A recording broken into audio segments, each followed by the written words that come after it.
Fénix del Abismo, capítulo 3. El fantasma y el nombre, primera parte. La petición. La chica Ana, como le dijo con voz aún temblorosa, vivía en un complejo de apartamentos antiguos, de esos que tenían escaleras exteriores y balcones con barandillas oxidadas. El lugar no era pobre, pero sí llevaba el peso de los años y la tristeza. Incluso desde la calle, Akira podía sentirlo. Un leve pero constante goteo de energía maldita que emanaba del segundo piso, un apartamento con las cortinas siempre corridas. No ha vuelto a hacer lo mismo desde que papá tuvo el accidente en el trabajo, explicó Ana, mientras subían las escaleras de metal que crujían bajo sus pies. Su voz era un susurro, como si temiera despertar algo. Mamá no sale de la cama. Y yo lo veo. Sentado en su sillón. Mirándonos. Pero no es él. No del todo. Akira escuchaba en silencio. Su ropa harapienta contrastaba brutalmente con el uniforme escolar limpio de Ana, pero ella no parecía importarle. En sus ojos solo había una esperanza desesperada, clavada en él como un ancla en una tormenta. Él era su única tabla de salvación en un mar de locura invisible. Lo que Akira no le dijo era lo que realmente veía y sentía. A medida que se acercaban al apartamento 2B, la neblina gris se espesaba. No era la energía caótica y agresiva de una maldición común. Era más melancólica. Un pesar denso y quieto que impregnaba el pasillo. Y un poder considerable. Esto no era un grado 4-3. Esta presencia era más sólida, más definida. Un escalofrío le recorrió la espina dorsal. Podía ser un grado 2. O peor. Se detuvo frente a la puerta, poniendo un brazo delante de Ana. «Espera aquí», dijo, su voz más firme de lo que se sentía. «Pero es mi. Aquí», repitió, y algo en su tono, el eco de la autoridad adulta de Kenji mezclado con la dureza del superviviente, la hizo obedecer, retrocediendo un paso. Akira inhaló profundamente. Concentró el zumbido. Sintió el frío azul fluir desde su centro, extendiéndose en una capa delgada pero uniforme sobre su piel, desde la coronilla hasta los dedos de los pies. Su primera línea de defensa, frágil como el cristal, pero suya. Abrió la puerta que Ana le indicó que estaba sin llave, una temeridad que le hizo fruncir el ceño, y entró. El interior del apartamento estaba sumido en una penumbra perpetua. Olía a medicinas, a sopa recalentada y a una tristeza tan profunda que casi tenía sabor. La neblina maldita aquí era tangible, un aire espeso y gris que dificultaba la respiración. Y en el centro de la sala de estar, sentado en un sillón reclinable desgastado, estaba él. No era un monstruo con tentáculos ni una bestia deforme. Era la figura espectral, translúcida, de un hombre de mediana edad, con el pelo despeinado y la mirada perdida. Vestía la ropa de trabajo que probablemente llevaba puesta el día de su accidente. Un overol azul manchado. Era una maldición de grado 1, una de las poderosas, pero su forma era casi completamente humana, una señal de la intensidad y claridad de la emoción que la había engendrado. No odio ciego, sino una preocupación amorosa tan feroz que había trascendido la muerte y se había corrompido en algo más. La cosa, el padre, el fantasma giró lentamente la cabeza hacia Akira. Sus ojos no eran blancos y vacíos como los de la babosa. Tenían un destello tenue de conciencia, de reconocimiento doloroso. Su boca se movió, pero el sonido que salió no era de ondas de aire, sino un susurro directo en la mente de Akira, cargado de estática emocional. «Ella está bien. La pequeña Ana tiene que comer más». Mi esposa, la tos no para. Las palabras eran fragmentos de pensamiento, de preocupación obsesiva. Akira sintió un nudo en el estómago. Esto no era un enemigo. Esto era una tragedia. «Ellas no están bien», dijo Akira en voz alta, manteniendo su tono lo más neutral posible. Su voz resonó extrañamente en el apartamento cargado. «Tu presencia las está matando». La figura del padre se estremeció. La neblina a su alrededor onduló como agua perturbada. «No quiero hacer daño, solo quiero asegurarme protegerlo, dijo Akira, y la compasión en su propia voz lo sorprendió. La parte de Kenji, la que entendía la pérdida y el amor, se conmovía ante este espectro paternal. «Pero no las estás protegiendo. Cada día que te quedas, la energía maldita que emanas las enferma más. Tu esposa no se levanta por la tristeza, sí, pero también porque tú estás aquí, envenenando el aire que respira. Ana te ve y vive con miedo. No es la vida que querrías para ellas. El silencio que siguió fue abrumador. La figura del padre bajó la cabeza, sus contornos espectrales temblando. El dolor que emanaba de él era tan intenso que Akira podía sentirlo físicamente, una presión en el pecho. Tienes razón, lo sé, en algún lugar lo sé. El susurro mental era un quejido de agonía. Pero es tan difícil irse, dejarlas. Akira asintió lentamente. Ellas te recordarán cómo eras.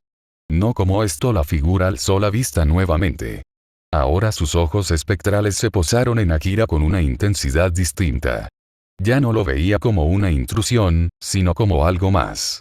Los contornos de Akira, bañados en esa tenue capa de azul oscuro, debían parecerle extraños a la percepción maldita del fantasma. ¿Qué eres tú? No eres como los otros, los que cazan. Siento en ti un ciclo, un latido de vida y muerte y olvido. Akira contuvo la respiración. Los otros que cazan. Hechiceros. Pero lo segundo lo impactó más. Te veo, niño del ciclo sin fin, portador de la promesa vacía. Te veo, fénix del abismo. Las palabras no fueron sonido. Fueron un sello de conocimiento, de verdad absoluta, impreso directamente en su conciencia. Fénix del abismo. El nombre resonó en el vacío de su propia identidad, llenando el espacio donde debía estar su técnica. No era un nombre que él hubiera elegido. Era oscuro, pesado, poético y terrible. Hablaba de renacimiento y de un vacío profundo. Confirmó sus peores sospechas. Su habilidad no era normal. Era única. Y, juzgando por el nombre y la reacción de esta maldición perceptiva, probablemente temible, el padre fantasma se levantó lentamente de su sillón. Su forma se volvió un poco más brillante, un poco más definida, como si estuviera reuniendo sus últimas fuerzas, su última claridad. Está bien, hazlo, libérame de esta preocupación y libéralas a ellas de mí. Akira asintió, una vez. No había ceremonia que valiera. No había técnica especial. Solo la cruda aplicación de fuerza maldita contra una esencia maldita. Caminó hacia la figura. El padre no ofreció resistencia. Alzó su brazo, el azul oscuro concentrándose en su puño, haciéndolo pesado como una piedra de tumba. Miró a los ojos al fantasma del hombre que solo quería cuidar de su familia. Descanse, murmuró Akira. Y golpeó. No fue un golpe para dispersar, como con la babosa. Fue un golpe preciso, dirigido al centro de la forma espectral, cargado con toda la intención de disolver, de liberar. Su puño conectó con el pecho translúcido. No hubo explosión. No hubo grito. Hubo un suspiro. Un largo, profundo suspiro de alivio que pareció salir de las paredes del apartamento mismo. La forma del padre se deshizo como azúcar en agua, partiéndose en 1000 motas de luz gris pálido que titilaron por un instante, un último destello de la humanidad que alguna vez contuvieron y luego se desvanecieron en la nada. La neblina espesa que llenaba el apartamento comenzó a disiparse de inmediato, como si un extractor gigante la estuviera succionando. El aire, aunque todavía cargado de tristeza humana, perdió su cualidad activamente nociva. La presión en el pecho de Akira desapareció. Se quedó allí, en el centro de la sala, ahora solo iluminada por la luz que se filtraba por las cortinas, jadeando levemente. El azul de su piel se desvaneció. En su palma, donde había hecho contacto con la esencia maldita, sentía un leve hormigueo, como el eco del suspiro del fantasma. Fénix del abismo. El nombre colgaba en su mente, inmenso e incomprensible. Segunda parte. La gratitud y la retirada. La puerta se abrió lentamente. Ana asomó la cabeza, sus ojos escaneando la sala con pavor. No vio el destello de la disolución, pero debió sentir el cambio. El peso había desaparecido. ¿Se fue? Preguntó, su voz un hilo de esperanza. Akira se volvió hacia ella y asintió. Se fue. Está en paz ahora. Las lágrimas brotaron de los ojos de Ana, pero esta vez no eran de miedo. Eran de un duelo largo y postergado que finalmente podía comenzar. Se cubrió la cara con las manos y lloró, sollozando el nombre de su padre entre suspiros entrecortados. Akira se sintió fuera de lugar, un espectador de una intimidad dolorosa. No dijo nada. Solo esperó a que la oleada amainara. Al cabo de un minuto, Ana se secó los ojos con la manga del uniforme y lo miró. La gratitud en su rostro era tan intensa que casi resultaba física. Gracias, dijo, la palabra cargada de todo el significado del mundo. No sé quién eres, ni cómo, pero gracias a Kira sintió algo extraño entonces. Un calor en el pecho. No era el zumbido frío de la energía maldita. Era algo más simple, más humano. La satisfacción de haber ayudado. La alegría de haber usado su poder maldito para algo bueno, para aliviar un sufrimiento. Era la primera vez que sentía algo así desde siempre. Una sonrisa pequeña, genuina, asomó a sus labios. De nada, dijo, y su voz sonó menos áspera. Ana dio un paso adelante. ¿Tienes hambre? ¿Puedo darte algo? ¿Cómo te llamas? Las preguntas eran inocentes, el ofrecimiento sincero. Pero fueron como un balde de agua fría para Kira. El calor en su pecho se apagó, reemplazado por la fría lógica del superviviente. Él era un punto de atracción para el peligro. Tenía un poder que no entendía, con un nombre de pesadilla. Y ahora, además, había una chica que sabía que podía ver y eliminar maldiciones. Si se acercaba a ella, si establecía un vínculo, solo la pondría en la mira de todo lo horrible que había en este mundo.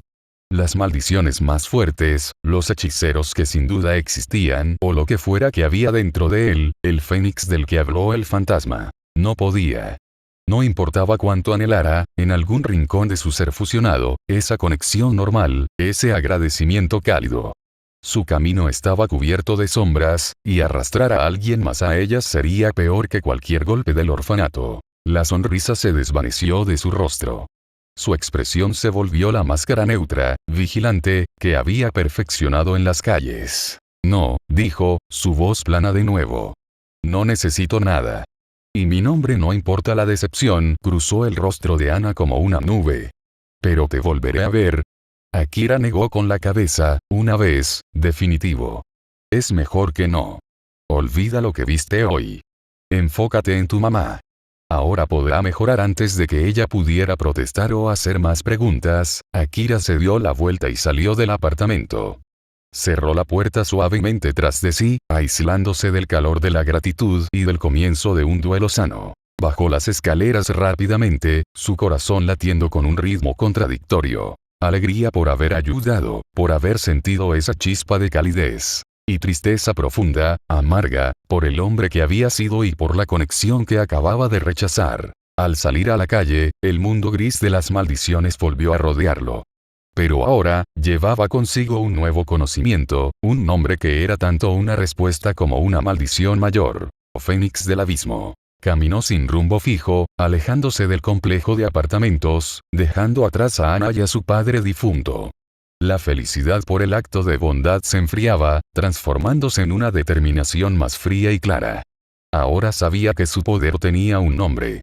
Y que ese nombre inspiraba reconocimiento incluso en las maldiciones. Tenía que volverse más fuerte. Tenía que entender qué significaba ser un fénix.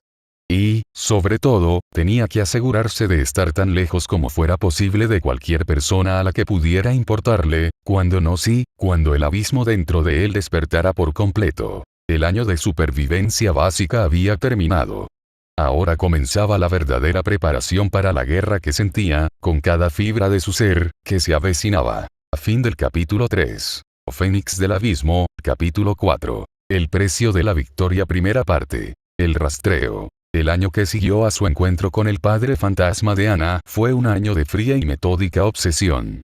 El nombre Fénix del Abismo ardía en su mente como un carbón no consumido, una pregunta sin respuesta que guiaba cada una de sus acciones. Akira, ahora con 15 años y la complexión de un lobo juvenil delgado, musculoso, con movimientos silenciosos y una mirada que había aprendido a disimular bajo una capa de indiferencia urbana, ya no era solo un sobreviviente. Era un cazador en entrenamiento. Había abandonado los distritos más céntricos, adentrándose en zonas industriales en declive y barrios residenciales semiabandonados.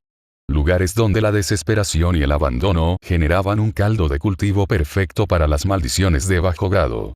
No las cazaba por altruismo, aunque la lección de Ana había dejado una marca en él, sino por necesidad. Eran sus ratas de laboratorio, sus objetivos de práctica. Su control sobre la energía maldita había mejorado. Ya no necesitaba minutos de concentración absoluta para cubrirse. En 30 segundos de respiración controlada, podía hacer fluir el azul oscuro a través de su cuerpo, formando una capa uniforme que endurecía su piel y multiplicaba su fuerza. Había perfeccionado un golpe simple, directo, cargado de energía en el punto de impacto. Lo llamaba, sin ningún romanticismo, el golpe dispersante. Era suficiente para las cosas pequeñas. Pero siempre, siempre, topaba con el mismo muro. La energía maldita inversa. El rojo. Lo seguía intentando en la soledad de sus refugios temporales, forzando el zumbido frío a invertir su polaridad. Los resultados seguían siendo los mismos. Dolor, espasmos, y en el mejor de los casos, un destello carmesí que ardía como ácido, no sanaba. La verdadera curación seguía siendo un mito para él. Su cuerpo se recuperaba rápido, sí, pero de forma natural, no mágica. Cada moretón, cada corte, era un recordatorio de su limitación. Una tarde de lluvia fina, mientras recorría los límites de un barrio que había sido golpeado por una ola de despidos de una fábrica textil, sus sentidos amplificados percibieron un foco de negatividad inusualmente concentrado. No era la melancolía densa del padre fantasma. Esto era más caótico, más hambriento. Venía de una casa adosada, la única de su hilera con las ventanas completamente tapiadas con tablones. El jardín, una jungla de malezas, exhalaba una niebla gris más espesa de lo normal. Era un nido. Akira se agazapó tras un muro de ruido a media calle, observando. Vio formas pequeñas y retorcidas maldiciones de grado 4, pululando alrededor de la casa como larvas inquietas. Eran criaturas de desesperanza y resentimiento vecinal, débiles individualmente, pero su número indicaba que algo dentro las estaba atrayendo o generándolas. Un nido así no era normal. Algo más grande, algo que se alimentaba de la energía de estas cosas menores, tenía que estar en el centro. Un grado 3, al menos. Su corazón aceleró el ritmo. No por miedo, sino por una anticipación fría. Un grado 3 era un salto. Hasta ahora, había evitado conscientemente cualquier cosa por encima de un grado 4 débil. Pero el nombre Fénix del Abismo le susurraba, exigiendo prueba, exigiendo progreso. ¿Qué mejor prueba que enfrentar una amenaza real y sobrevivir? ¿O entender su poder en el borde de la muerte? La lógica del superviviente le gritaba que se alejara. La determinación fusionada, impulsada por la necesidad de respuestas, le ordenó avanzar. Segunda parte. La purga. Esperó hasta el crepúsculo, cuando la llovizna gris y la penumbra ofrecían la mejor cobertura.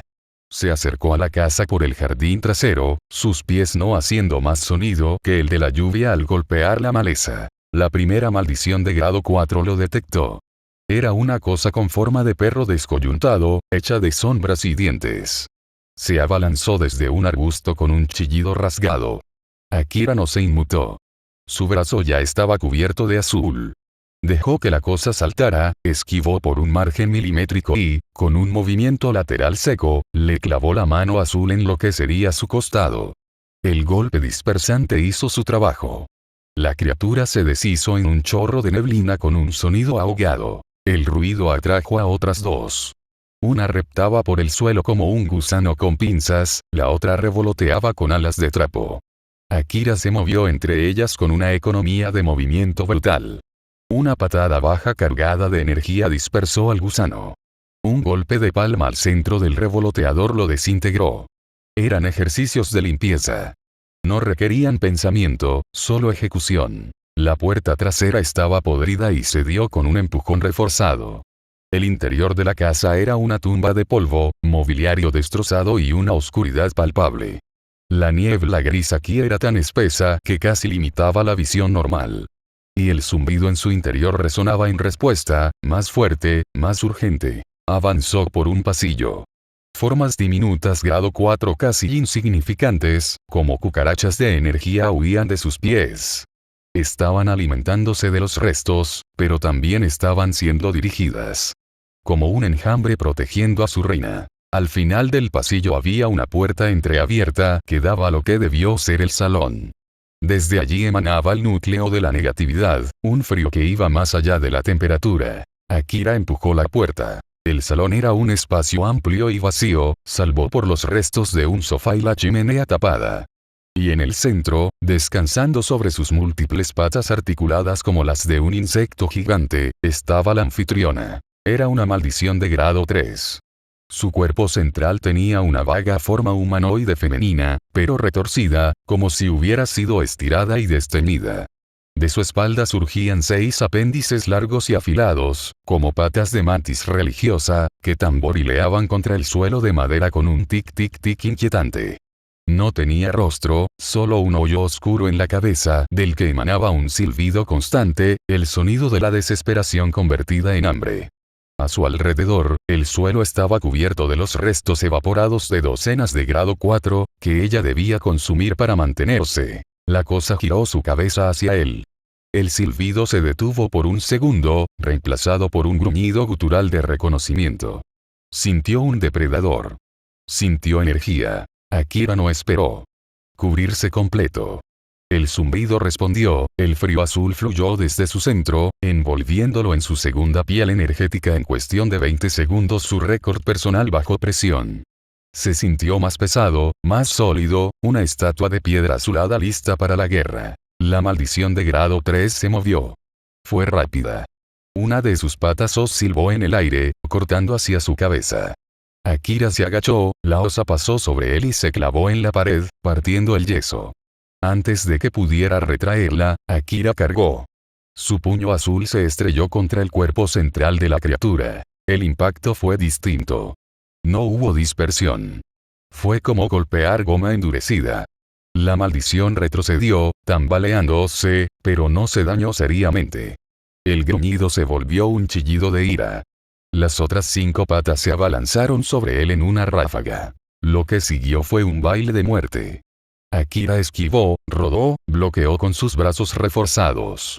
Cada bloqueo resonaba con un clang metálico, enviando ondas de dolor amortiguado a través de sus huesos. Era más fuerte de lo que esperaba. Más inteligente. Sus ataques eran coordinados, buscando atraparlo. Una osa le rasgó el costado, desgarrando su ropa y dejando un fino corte en la piel bajo el azul. Otra le golpeó en la espalda, haciéndole perder el equilibrio. Cayó de rodillas. La criatura se alzó sobre él, todas sus patas preparadas para un golpe final. Pánico. Frío. Instinto. Akira no pensó. Todo el azul que cubría su cuerpo se contrajo, fluyendo como un torrente hacia su pierna derecha. El resto de su cuerpo quedó vulnerable, pero su pierna se volvió una pila de energía pura, brillando con un azul casi cegador en la oscuridad.